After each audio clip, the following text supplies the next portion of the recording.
доведена.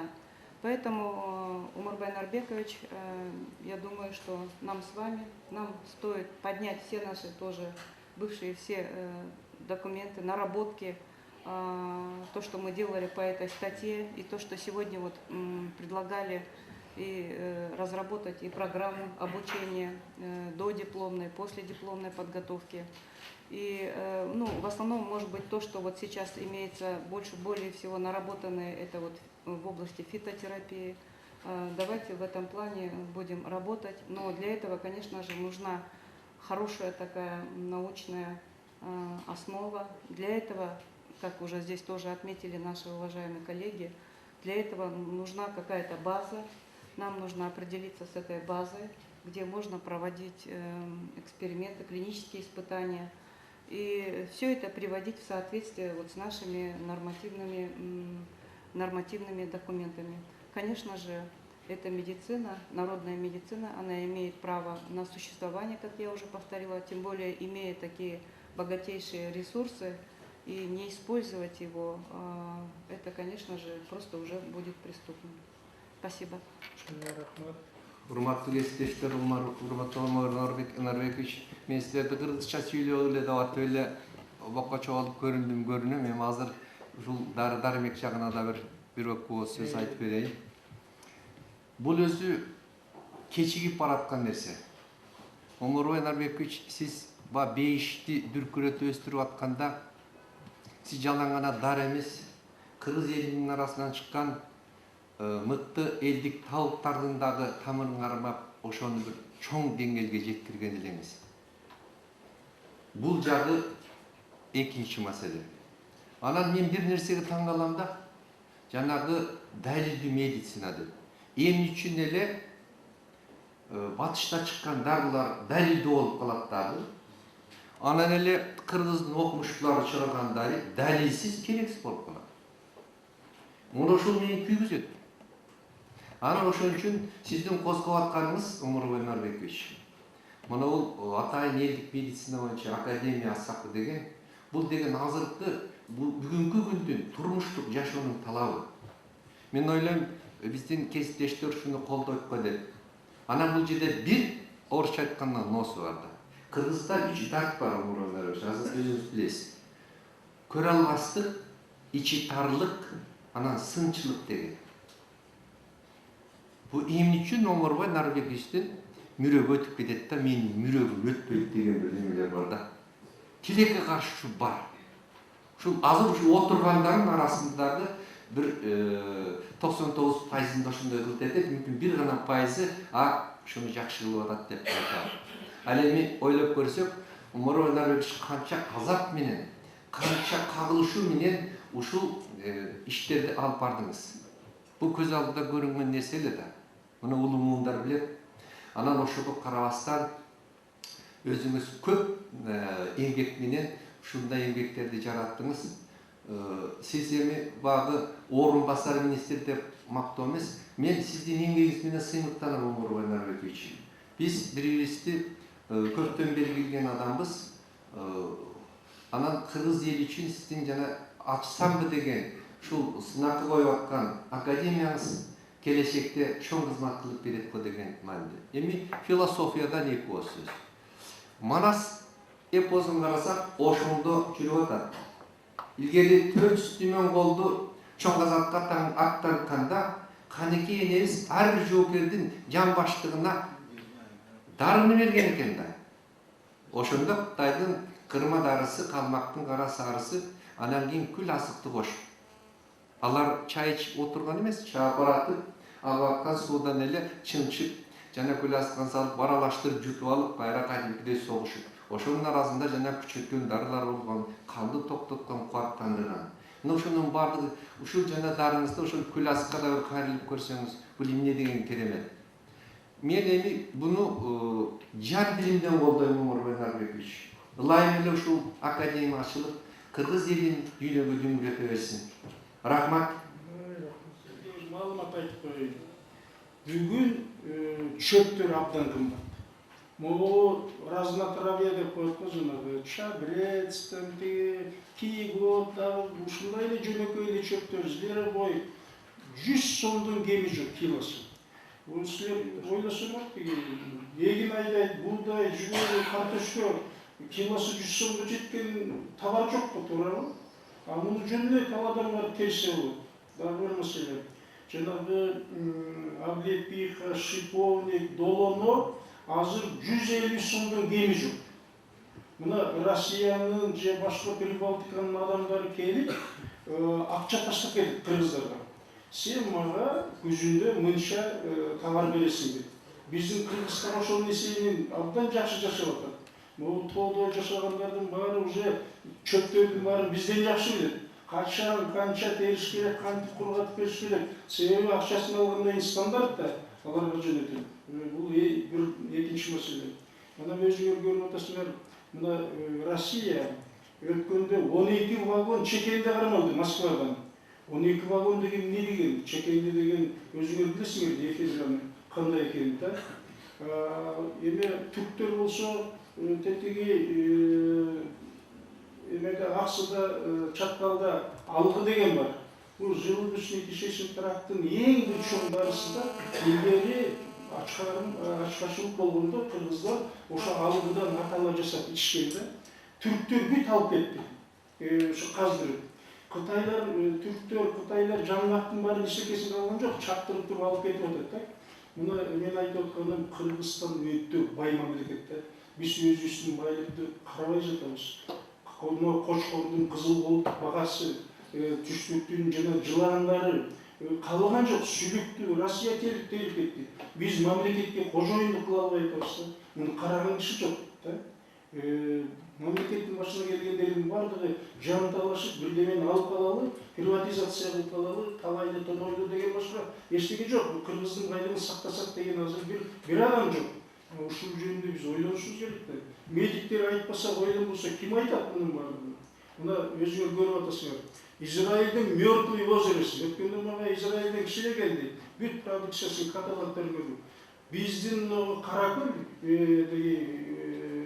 ысык көлдөгү Израилдин мертвый озеросуна караганда 10 эсе мыктылык кылат мунун касиеттери. Биз ошо Каракөлдөн канча деген препарат чыгарып коебуз убагында. Так, мен айттым, вы посмотрите наши препараты деп салыштырып, мына эметтим да. Ошо бирок упаковкасы жакшы оформление кылган, анан реклама күчтүү. Эгер биз андай реклама кыла турган болсок, укмуш эле болмок да. Анан дагы бир айта турган бир маселе силерге жалпы. Баарыңар жетекчисиңер, эч качан жаштарды баспагыла. Эгер алар бир жакшы ой айтып, жакшы пикир айтып, бирдеме жаратса, ошону колдоп бергиле. Балким ошондон бир дүйнөдө бир жакшы нерсе чыгып калар. Мен дайыма таң калам да окумуштууларга. Өзүңөр билесиңер, дүйнөдө дүңгүрөткөн Вирхов деген окумуштуу болгон, ошол жанагы Кох менен, ал Кохтун жаш кез экен, бир ой айтат да, неординарный. Бул туберкулез воздушно-капельный путем берилет деп айтат да. Анан кийин Вирхов публично оскорбить этип коет. Башымды уртпа деп, мындай чоң жыйында. Анан Вирхов ошону эметиш үчүн өзү доказать этип, жанагы воздушно-капельный путь экенин доказать этет. Чубаковтар бул историяны жакшы билиш керек, Анан доказать этип неметкен, доложить эткенде конференцияга Вирхов унчукпастан чыгып кетип калат.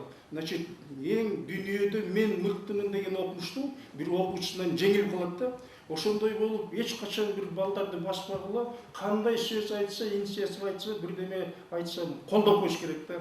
Макул давайте көрөлү, текшерели дегендей кылып. Анан бизде дагы ушундай бир мелер бар да, мындай кээ чоң окумуштуулар кегесте публично же жогору жакка ушундай бир айтып коет. Анан аларды кайра тескери кайрып келиш өтө кыйын болот да. Мен муну айтып атканым, мынакей айдан келсексен айына мен көп жолу айттым. Муну элдик медицинада деле кырмыш керек.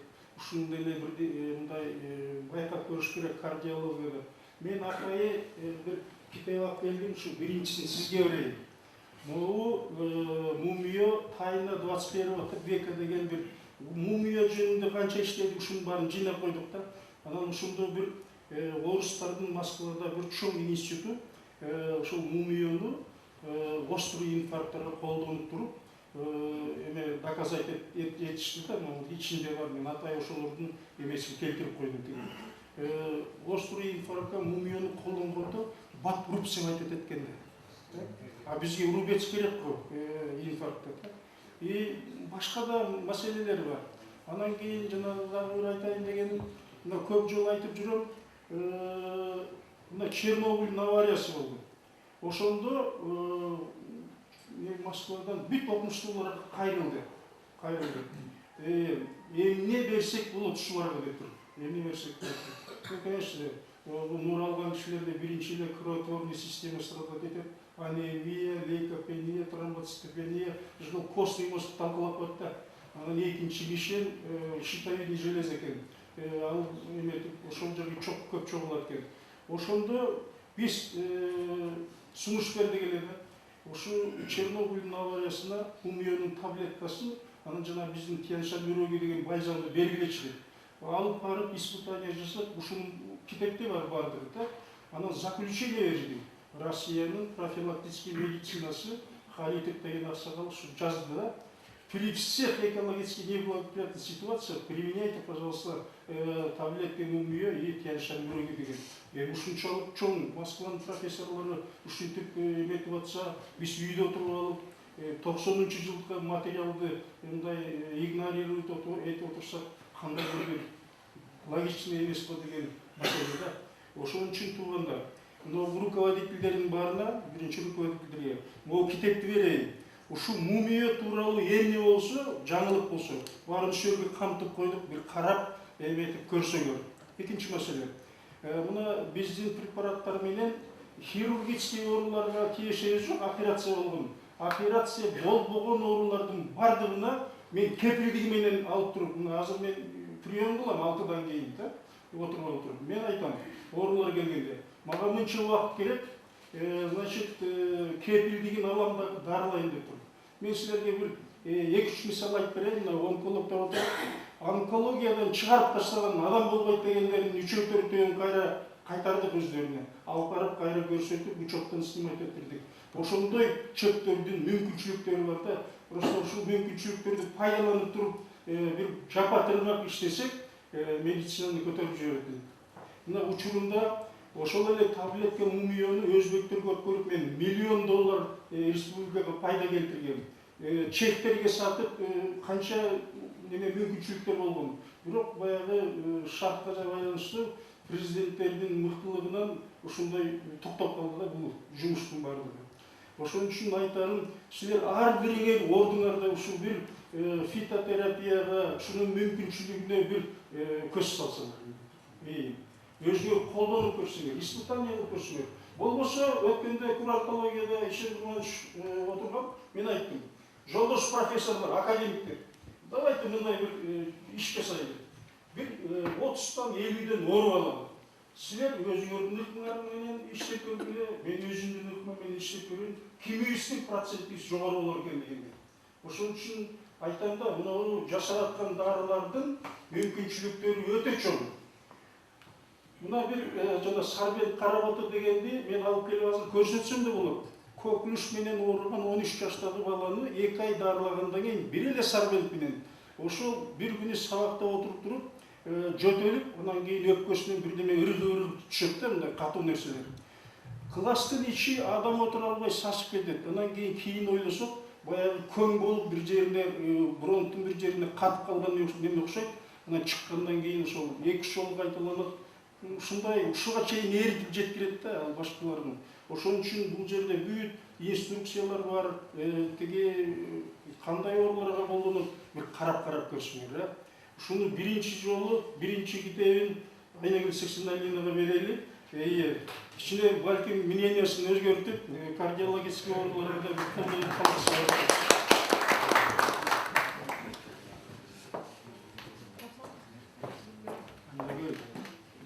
Жакшы болот, чөптөргө кайрылсам. Эми жолдоштор, мына биринчи лицаларга бири-биринен китеп алгыла өзүңөр. Анан кийин ашып калса дагы эметип кайрыларбыз. Анда силерге абдан чоң рахмат. Бүгүн жакшы эле талкуу болду окшойт да. Анча-мынча информация алдыңарбы? Эми Кыргызстанга болбосо да казактардын академик шагманына ишенерсиңер. Чоң конференция өткөзүлөт. Иә.